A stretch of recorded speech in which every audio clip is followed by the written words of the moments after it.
Autism চিকিৎসায় ব্যর্থতার কারণ কি? অটিজম বা এডিএইচডি বাচ্চাদের চিকিৎসা বলতে আমি শুধু হোমিওপ্যাথিক চিকিৎসা বুঝি, কারণ কনভেনশনাল যে চিকিৎসাগুলো দেয়া হয় তা সবগুলোই অ্যান্টিসাইকোটিক ড্রাগ।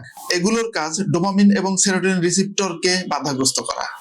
এতে বাচ্চাদের ঘুম ঘুম ভাব, ঝিমুনি, দুর্বলতা এবং শেখার প্রবণতা কমে যায়, সাথে শেখার আগ্রহ কমে যেতে পারে। তারপরেও অনেকগুলো বাচ্চা অ্যান্টিসাইকোটিক ড্রাগ গুলোর বিপরীতে নিজেদের অসীম ক্ষমতা প্রয়োগ করে নিজেদের প্রকাশ করে।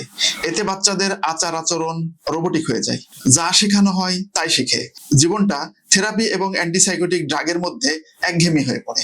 কিন্তু হোমিওপ্যাথিক চিকিৎসায় এর সম্পূর্ণ বিপরীত প্রতিক্রিয়া দেখায়। বাচ্চাদের ধীরে ধীরে বুদ্ধিবৃত্তি বাড়তে থাকে, কেউ কেউ দ্রুত শিখে, কেউ কেউ কথা বলার চেষ্টা করে, কোনো বাচ্চা নিজেকে প্রকাশ করার মতো ক্ষমতা তৈরি হয়, মিথ্যা বলারও চেষ্টা করে। সময় অনুযায়ী ভাষা, বিহেভিয়ার, বুদ্ধিবৃত্তি, অনুভূতি, বোঝাবুঝির ক্ষমতা সবই তৈরি হয় এবং ধীরে ধীরে সে সম্পূর্ণরূপে একজন স্বাভাবিক মানুষে রূপান্তরিত হয়। এটাই হোমিওপ্যাথিক চিকিৎসার স্বাভাবিক নিয়ম। তবে সবসময় এমনটি ঘটে না। অনেক বাচ্চা চিকিৎসায় ব্যর্থতায় পর্যবেসিত হয়। এর কারণও আছে। এর কারণগুলোর মধ্যে প্রথমত, গার্ডিয়ানরা আমাদের নিয়ম অনুযায়ী সঠিকভাবে সময় মতো ওষুধ খাওয়ান না। কেউ কেউ ওষুধ শেষ হওয়ার পরেও অনেকদিন গ্যাপ রাখেন। দ্বিতীয়ত, হোমিওপ্যাথিক চিকিৎসা চলাকালীন অনেক বাচ্চারা স্ক্রিন টাইম কন্টিনিউ করে। এতে বাচ্চাদের কিউরিসিটি নষ্ট হয়, ভালো হওয়ার সম্ভাবনা কমে যায়।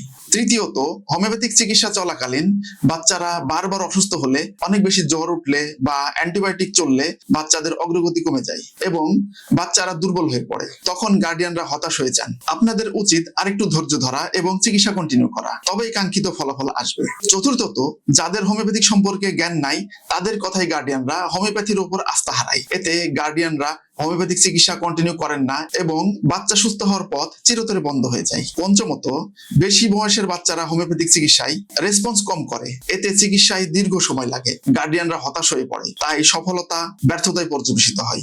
ষষ্ঠত, অটিজমের সাথে যদি অন্যান্য কোনো জেনেটিক রোগ বা বড় ধরনের অসুস্থতা থাকে তাহলে অটিজম সুস্থ হতে সময় অনেক বেশি লাগে। তাই এ কারণেও চিকিৎসায় সুস্থ হওয়ার সম্ভাবনা কমে যায়। অন্যান্য চিকিৎসা বিজ্ঞানের মতো হোমিওপ্যাথিক চিকিৎসাও একটা চিকিৎসা বিজ্ঞান। যেখানে সফলতা থাকবে সেখানে ব্যর্থতাও থাকবে, কিন্তু আপনারা হতাশ না হয়ে সর্বাত্মক চেষ্টা করুন। আপনার অটিজম বা এডিএইচডি বাচ্চা সুস্থ হবেই।